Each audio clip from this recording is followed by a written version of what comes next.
For me, being proud is being able to bring your whole self to work. It was something that when I first started out in my career, I didn't realize how much I would appreciate until now, 16 years in. I've always been unique. I didn't necessarily have the luxury not to be. My name means unique, Monique. I'm mixed race, first generation, Iranian, black, conservative female from South Jersey, very unique in terms of how I grew up. And so for me, I always want to bring my true self to work every day for the people that I work with and to represent myself. So my advice would be, there's a lot of focus now on diversity. It wasn't there when I was going through the ranks. I think it's great that we have focus on inclusion and diversity and making sure that everyone feels that they could bring their entire selves to work. But I think I get a lot of times questions in terms of, if somebody doesn't look like me at a company, does that mean that I'm included or embraced there? And my answer is, again, don't worry about who's not there and who's there.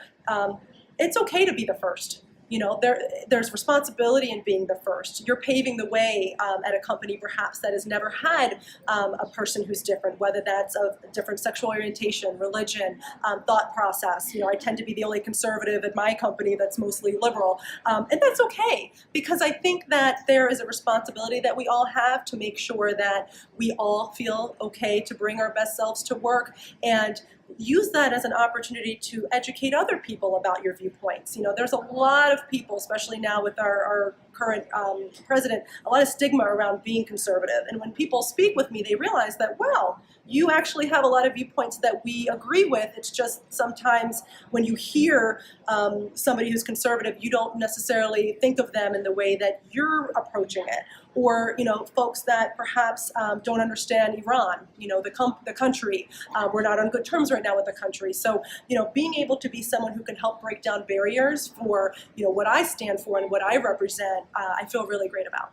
So being a person of color, I never necessarily thought of when I was entering the field of public relations. I started my career in New York. It was very diverse. There was a lot of different people. I also knew that not to look for someone who looks like me, because no one would be me. I'm a mixed race, unique individual. From my mom's from Iran, my father's black.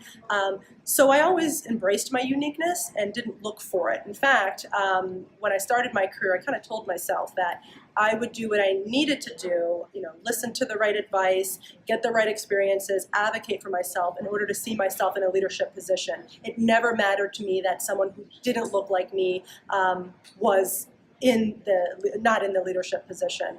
And in terms of my involvement in PRSSA, I was an executive board member for BU's PRSSA, and I love that I'm still involved in the chapter. And now, having moved back from New York into Boston, I'm able to really rejoin the PRSSA chapter here, going to the meetings, being able to share my story. Many times people of color will come to me, especially the women, and say, you know, we never saw ourselves as a leader, but seeing you in a leadership role really inspires us. And so for me, that gives me more motivation to be able to do what I do. And I let them know in terms of advice, don't worry about who's not there and who's there. If you see yourself there, just make sure that you know how to get there. And when you're there, help others to get there as well.